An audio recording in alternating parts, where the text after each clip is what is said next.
अरुल्तरुमहापेरियवा शरणं श्रीकन्दो मादुलो यस्य जननी सर्वमङ्गल जनकः शङ्करो देवः तं वन्दे कुञ्जराननं வாக்குண்டாம் நல்ல மனமுண்டாம் மாமலரால் நோக்குண்டாம் மேனி உடங்காத பூ கொண்டு துப்பார் திருமேனி தும்பிக்கையான் பாதம் தப்பாமல் சார்வார் தமக்கு ஸ்ருதி ஸ்மிருதி புராணானாம் ஆலயம் கருணாலயம் நமாமி பகவத் பாத சங்கரம் லோகசங்கரம்.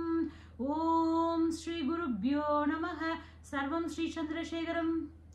அருள் தரும் மகாபெரிவா குரூப்ல இருக்கிற அனைவருக்கும் நமஸ்காரம். அருள் தரும் மகாபிரிவா குரூப்பில் இருக்கிற அனைவருக்கும் நமஸ்காரங்கள். ஸ்ரீனிவாசன் விஜயலட்சுமி. நம்ம பகுதி 1ல் வந்து பார்த்த விஷயங்கள், தேனம்பாக்கத்தில் வந்து விநாயகருடைய அபிஷேகம் முடிஞ்சது.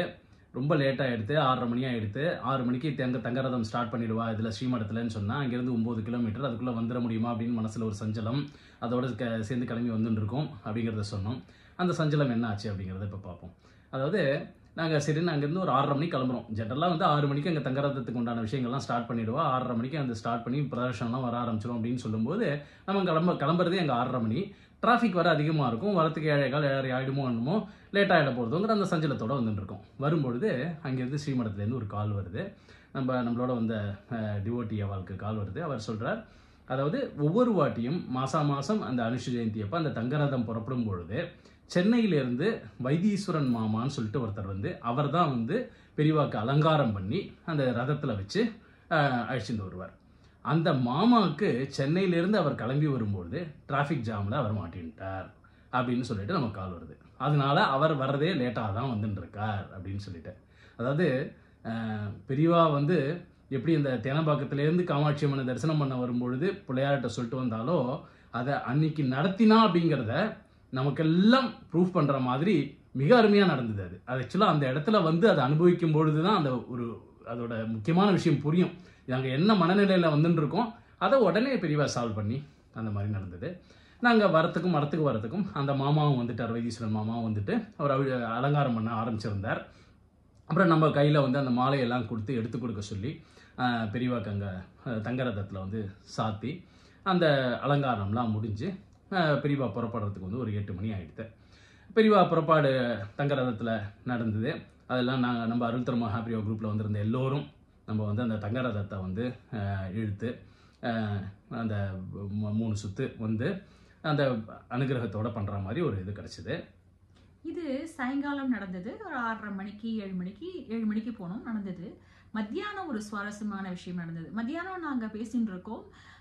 பெரியவாக்கு வந்துட்டு புஷ்பம் அதுக்கப்புறம் வந்துட்டு காய்கறிகள், இது எல்லாம் காய்கறிகள் பழங்கள் இதெல்லாம் நாளைக்கு வேணுங்கிறது ஆர்டர் பண்ணணும் அப்படின்னு பேசிட்டு இருந்தோம்.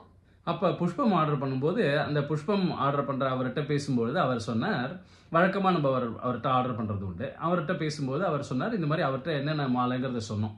இந்த மாதிரி இந்த வேலைக்கு இந்த மாலை வேணும், பெரியவாக்கு இந்த மாதிரி வேணும், கிரீடம் வேணும், பெரிய நிலமாலை வேணும், அப்போ ஆதிசங்கரருக்கு வேணும், ஸ்ரீ புது பெரியவாக்கு வேணும் அப்படின்லாம் சொல்லும்பொழுது என்னென்ன வேணும் என்னென்ன சைஸு எல்லாம் ஆர்டர் பண்ணும்பொழுது அவர்கிட்ட வந்து பன்னீர் ரோஜாவில் நீங்கள் பண்ணுங்கோ மாலை அப்படின்னோடனே அவர் சொன்னார், இப்போ எங்கள் சாமி கிடைக்கிறது பன்னீர் ரோஸ்லாம், இது சீசனும் கிடையாது, இது கிடையாது, நான் வந்து ஏதோ ஒரு இதில் ரோஸில் போடுறேன், பெங்களூர் ரோஸ் அந்த மாதிரி இன்னொருத்தில் போடுறேன் அப்படின்னார். அவர்கிட்ட அதுக்கு மேலே நம்ம சொல்ல முடியல, ஏன்னா வந்து அவர் கிடைக்காது அப்படின்னு சொல்கிறாரு, என்ன பண்ணுறதுன்னு ஆனால் பெரியவாக்கு வந்து பன்னீர் ரோஜா தானே பிடிக்கும் அப்படின்னு அது மனசில் இருக்குது. ஆனால் அவர் சொல்கிறாரு அப்படின்னு சொல்லிட்டு சரி பாருங்க நீங்கள் ட்ரை பண்ணுங்கோ அப்படின்ற மாதிரி சொல்லிட்டு வந்துட்டு இந்த தங்கரதம் இழுக்கிறதுக்கு முன்னாடி, அதாவது ஆரம்பிக்கிறதுக்கு முன்னாடி நடுப்புற ஒரு 1/2 மணி நேரம் டைம் இருக்குது.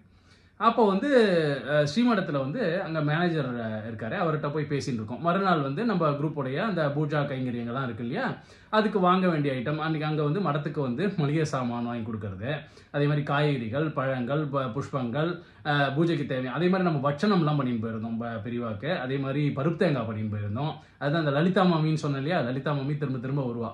லலிதா மாமி வந்து பண்ணி கொடுத்த அந்த இது பட்சணங்கள் அப்புறம் பருப்பு தேங்காய் இதெல்லாம் அவர்கிட்ட சொல்லி இந்த மாதிரி நாளைக்கு எடுத்துன்னு வரோம், இங்கே வைக்கிறோம் அதெல்லாம் அரேஞ்ச்மெண்ட் பண்ணிட்டு அவர்கிட்ட எல்லாம் பேசிட்டு இருக்கோம். இது ஆஃபீஸ் ரூமில் பேசிட்டு இருக்கோம். நாங்கள் ஆஃபீஸில் உட்காந்து அவர்கிட்ட பேசிட்டு இருக்கும்பொழுது குமரேசன் மாமா பூஜையில் இருக்கிறவர், அதாவது பெரியவாவுடைய அதிஷ்டானத்தில் பூஜையில் இருக்கிற குமரேசன் மாமா கிடுன்னு வர்றார். அவர் கையை பெரியவாக்கு அலங்காரம் பண்ணுவா, பெரியவாவுடைய இருந்த பேர். அவர் அங்கேருந்து கிடுகிடுன்னு வராரு அந்த ஆஃபீஸ் ரூமுக்கு. வந்துட்டு கையில் ஏதோ மூடி எடுத்துன்னு வரார். எடுத்துன்னு வந்து டேபிளில் அப்படி தூக்கி போடுறார். போட்டுட்டு அந்த மேனேஜர் அவர்கிட்ட சொல்கிறார், நம்மக்கிட்ட இல்லை அவர்கிட்ட சொல்கிறார், சொல்லி பாரு இதுதான் வந்து பன்னீர் ரோஜா, இந்த மாதிரி ஆர்டர் பண்ணு. நீ இதுக்கு முன்னாடி ஆர்டர் பண்ணியிருந்தியா வாசனையே இல்லாத பூ, அந்த மாதிரி ரோஜாலாம் இன்னும் ஆர்டர் பண்ணாத, இதுதான் பன்னீர் புஷ்பம், எடுத்து சாப்பிட்டு பாரு, பன்னீர் புஷ்பத்தை சாப்பிடலாம், அந்த மாதிரி இருக்கும், இதை பார்த்துட்டு இந்த மாதிரி இன்னும் ஆர்டர் பண்ணு அப்படிங்கிறார். அவர் சொன்னது வந்த வேகம், அவர் சொன்ன விஷயம் வந்து அவ்வளோ ஒரு ஃபோர்ஸாக இருந்தது. இதுதான் எனக்கு வேணும் அப்படின்னு சொன்ன மாதிரி இருந்தது. உடனே ஆச்சு, அப்படியே உறைஞ்சி போய் நிற்கிறோம் நாங்கள்.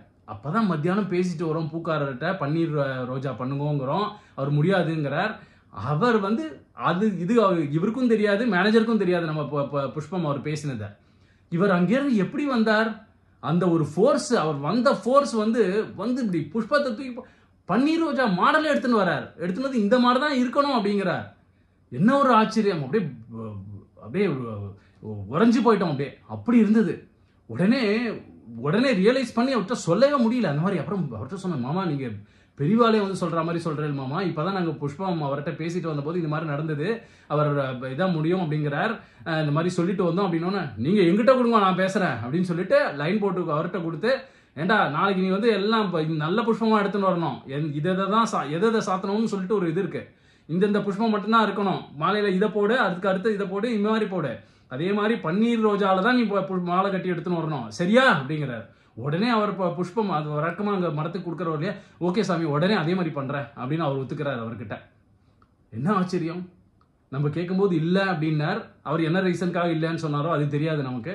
நம்ம அரகுர மனசோட என்னடா அது இப்படி சொல்கிறாரு, இதை தவிர ஒரு பூ கட்டுறவர்கிட்ட நம்ம என்ன இன்ஃப்ளூயன்ஸ் பண்ணி புஷ் பண்ண முடியும் அந்த ஊரில் போயிட்டு அப்படின்னு சொல்லிட்டு அதோட நம்ம ஒரு அரகுர மனசோட வரும். இவர் வரார், அந்த புஷ்பத்தோட மாடலை காமிக்கிறார், அந்த டேபிளில் தூக்கி போடுறாரு, அப்படி போட்டு இந்த அதான் பன்னீர் ரோஜா இந்த மாதிரி தான் வேணும் அப்படிங்கிறார். நாம அங்க இருக்கும்போது குமரேசன் மாமா வரணுங்கிற அவசியம் இல்ல. இன்னைக்கு வரலாம், அன்னைக்கு வரலாம், இல்ல அடுத்த நாள் வரலாம், எப்ப வேணா வரலாம். அங்க இருக்கும்போது அதே புஷ்பத்தை கொண்டு வந்து பேசுறாரு அப்படின்னா இது கோஇன்சிடென்ஸே கிடையாது. தவிர வேற யார் பண்ணிருக்கா? கோஇன்சிடென்ஸே கிடையாது. அதுதான் பெரியவா விஷயத்துல தென் அண்ட் தேர் நமக்கு வந்து பதிலும், ஏதாவது கேள்வி இருந்தா பதில் கிடைக்கும், சஞ்சலம் இருந்தா நிவர்த்தி ஆகும், அது கண்கூடா தெரியும். இது என்ன ஒரு ஆச்சரியமான விஷயம்! கையில எடுத்துனது மாடல் யாராவது போடுவாளா? போட்டு சொல்றாரு இதுதான் இந்த மாதிரி தான் வேணும் அப்படிங்கிறார். அப்புறம் புஷ்பம் அவர்கிட்ட பேசி அவர்கிட்ட சொல்றாரு இந்த மாதிரி நீ அரேஞ்ச் பண்ண அப்படிங்கிறார். அப்படியே எங்களுக்கு அப்படியே மலைச்சு போயிட்டோம். எங்களோட வந்திருந்த பேர் எல்லாமும் அதை விட்னஸ் பண்ணா, அவளுக்கெல்லாமும் தெரியும், ரொம்ப அருமையா இருந்தது. அப்படியே உறைஞ்சி போய் அது பெரியவாளே வந்து பெரியவா தான் வந்து சொன்னா, அது எந்த விதமான சந்தேகமும் இல்லை. அந்த மாதிரி மிக அருமையா அந்த ஒரு விஷயம் நடந்தது. அதுக்கப்புறம் தேர் அந்த மாமாட்ட வந்து இது பண்ணிட்டு, அப்புறம் குமரேசன் மாமாட்ட வந்து பெரியவாவோட எக்ஸ்பீரியன்ஸ்லாம் பற்றி சிலதெல்லாம் அவர் சொல்லிட்டு இருந்தார். அவர் பெரியவாவை என்ன பண்ணுவான் என்ன ஏதுன்னு ரொம்ப விவரமாக அழகாக சொல்லியிருந்தார். அதெல்லாம் கேட்டுட்டு அதுக்குள்ளே தங்கர் ரதம் வந்து கிளம்ப போகிறதுன்னா சென்னை. அதுக்கப்புறம் அந்த பிரதர்ஷனம்லாம் பண்ணிட்டு வந்து அது கிட்டத்தட்ட ஒரு நைட்டு ஒரு 10 மணி ஆகிடுது. அதுக்கப்புறம் வந்து மடத்தில் அந்த மறுநாளுக்கு வஸ்திரங்கள் அந்த விஷயங்கள்லாம் ஏற்பாடு பண்ணிவிட்டு அதிஷ்டானத்துக்கு வந்து ஸ்ரீ மகா பெரியவா, ஸ்ரீ புது பெரியவாக்கு வஸ்திரங்கள் அதெல்லாம் பெரியவா இதில் மடத்தில் சொல்லிவிட்டு அதுக்கு பணம்லாம் கட்டிட்டு அதெல்லாம் ரெடி பண்ணிவிட்டு 10 மணியாக எடுத்து அதுக்கப்புறம் நேராக போயிட்டு அங்கே வந்து உப்மா பண்ணி கொடுத்தா நைட்டு. நாங்கள் எங்கள் ஒரு 4 பேருக்காகவே ஸ்பெஷலாக பண்ணி கொடுத்தா உப்மா. சரி உப்மா சாப்பிட்டுட்டு அங்கேருந்து அன்றைக்கி ப்ரோக்ராம் முடிஞ்சது. அதுக்கப்புறம் 31 அன்றைக்கி ஞாயிற்றுக்கிழமை வந்து அன்றைக்கி வந்து அனுஷம் அன்றைக்கும் இருந்தது. அன்றைக்கி காலம்புற 6 மணிக்கு வந்து இதில் கோபூஜை சொல்லியிருந்தோம். இதில் தேனம்பாக்கத்தில் நாங்கள் தங்கியிருந்த இடத்துலேருந்து எகைன் அது ஒரு 9 கிலோமீட்டர் ஏற்கனவே சொன்னோம் இல்லையா, ஒரு 9 கிலோமீட்டர். அங்கேருந்து காலம்புற ஒரு 6 மணிக்கு கிளம்பி 6:30 மணிக்கு அங்கே கரெக்டாக வர சொல்லியிருந்தா. சரி 6:30 மணிக்கு போயிட்டு அங்கே வந்து இது காலம்புற கோபூஜை மிக அருமையாக கோபூஜை நடந்தது. பெரியவா சன்னிதானத்திலே நடந்தது. அழகாக வந்து ரொம்ப பொறுமையாக அழகாக பண்ணால் அது இப்போ குரூப்பில் இருக்கிற எல்லோருக்கும் சேர்ந்து வேண்டிட்டு எல்லா இடத்துலையுமே நாங்கள் போன இடத்துல எல்லாம் குரூப்பில் இருக்கிற எல்லோருக்கும் எல்லா விதமான பிரார்த்தனையும் நிறைவேறணும், எல்லாம் நன்னா இருக்கணும் அப்படின்னு சொல்லி வேண்டிட்டு அதுக்கப்புறம் பெரியவாவுக்கு வந்து அங்கே அபிஷேகம் நடந்தது. அபிஷேகம் பார்த்துட்டு அப்புறம் அங்கே வந்து வித்தியார்த்திகளுக்கு வந்து நம்ம வாங்கி போன வஸ்திரங்களை வந்து அவெல்லாம் உட்கார வச்சு கொடுக்க சொன்னால் அதை சம்பாவனையாக கொடுத்துட்டு அதுக்கப்புறம் அங்கேருந்து அலங்காரம்லாம் நடந்தது பெரியவாக்கு. அப்புறம் அந்த பிரசாதங்கள்லாம் வாங்கிட்டு அங்கே தூபதீப நம்ம குரூப்லேருந்து அன்னதானம் சொல்லியிருந்தோம். ஆமாம், ஆக்சுவலாக அன்னதானமும் சேர்ந்து சொல்லியிருந்தது. அங்கே அங்கே அன்றைக்கி கிட்டத்தட்ட ஒரு 500 பேர் வந்து சாப்பிடுவா அப்படின்னு சொல்லியிருந்தா, அதுக்கு வந்து இவ்வளோ ஆகும் அப்படின்னு சொல்லி அவள் சொல்லி, இதை நீங்கள் எடுத்துக்க முடியுமா அப்படின்னு கேட்டு நம்ம உடனே குரூப் மூலமாக அதையும் ஏற்பாடு பண்ணியிருந்தோம். ஸோ அதனால் அந்த அன்னதானமும் நடந்தது. அதை வந்து விநியோகம் பண்ணுற இதையும் ஆரம்பிச்சு வைங்கோ அப்படின்னா, அதுக்கப்புறம் அந்த விநியோகத்தையும் அங்கே ஆரம்பித்து வச்சுட்டு, அதே மாதிரி அன்றைக்கும் காலம்புரை வந்து அதெல்லாம் ஒரு 9-9:30 மணிக்கு முடிச்சுட்டு 10 மணிக்கு மடத்துக்கு வரணும். ஏன்னா மடத்தில் வந்து நம்ம பூஜா கைங்கரியங்கள் அன்றைக்கி கொடுத்துருந்தோம். அதாவது அன்றைக்கி இதில் மடத்தில் நடக்கிற எல்லா விதமான இதுவும் நம்ம குரூப் மூலமாக அரேஞ்ச் பண்ணுற மாதிரி, பூஜா ஐட்டம், அன்றைக்கி அபிஷேகங்கள், அதே மாதிரி மளிகை பொருட்கள், காய்கறிகள் இப்படின்னு சொல்லிட்டு புஷ்பங்கள் இப்படின்னு சொல்லிட்டு அரேஞ்ச் பண்ணியிருந்த வஸ்திரங்கள் இதெல்லாம் அரேஞ்ச் பண்ணியிருந்தோம் இல்லையா. அதெல்லாம் வந்து நம்ம சங்கல்பத்தோடு ஆரம்பித்து அதை ஆரம்பிக்கணும். அது ஒரு 9:30-10 மணிக்குள்ளே வந்து ஆரம்பிக்கணும்னு சொல்லிட்டு அங்கேருந்து தேனம்பாக்கத்தில் ஒரு 9:30 மணிக்கு கிளம்பி 10 மணிக்கு இங்கே வந்துட்டோம்.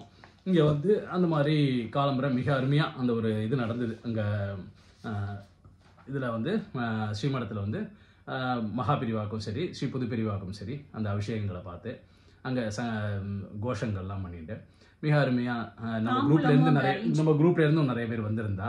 அப்புறம் அங்கே தாம்பூலம் அரேஞ்ச் பண்ணியிருந்தோம். நம்ம குரூப்பில் வந்து கோஆர்டினேட்டர் வந்து எல்லாம் போட்டு வச்சுருந்தாரு 100 தாம்பூலம். அதாவது எங்கன்னா மடத்தில் ஒரு 100 தாம்பூலம் சுமங்கலிகளுக்கு டிஸ்ட்ரிபியூஷன், அதே மாதிரி இதில் திருப்பதியில் ஒரு 100 டிஸ்ட்ரிபியூஷன் சொல்லிட்டு அதை எடுத்துன்னு வந்துருந்தோம். அந்த பேக்கும் அங்கே எல்லாருக்கும் அதை விநியோகம் பண்ணிவிட்டு, அதுக்கப்புறம் அங்கே பூஜையெல்லாம் பார்த்துட்டு பிரசாதங்கள்லாம் வாங்கிட்டு, நம்ம குரூப்பில் எல்லாம் வந்திருந்தா அங்கே வந்து பாத பூஜையும் பண்ணுறதுக்கு உண்டான ஒரு அனுகிரகம் கிடச்சிது. பாத பூஜை பண்ணிவிட்டு அதுக்கப்புறம் அங்கே மடத்திலேயே சாப்பிட்டுட்டு அன்றைக்கி வந்து மிக அருமையாக எல்லாம் முடிஞ்சுது. அதெல்லாம் முடிச்சுட்டு சாயங்காலம் வந்து ஒரு 4 மணிக்காக கிளம்பி திருப்பதிக்கு, அதாவது 31ஆம் தேதி சாயங்காலம் 4 மணிக்காக கிளம்பி திருப்பதிக்கு கிளம்பினோம். அந்த விஷயங்களை பகுதி 3ல் பார்க்கலாம். நமஸ்காரங்கள். शंकर विजयेन्द्र सरस्वती गुरुवे सकल जीव दयाला श्री शंकर विजयेन्द्र सरस्वती गुरुवे तुणை புரிவாய் கருணாலய நிதியே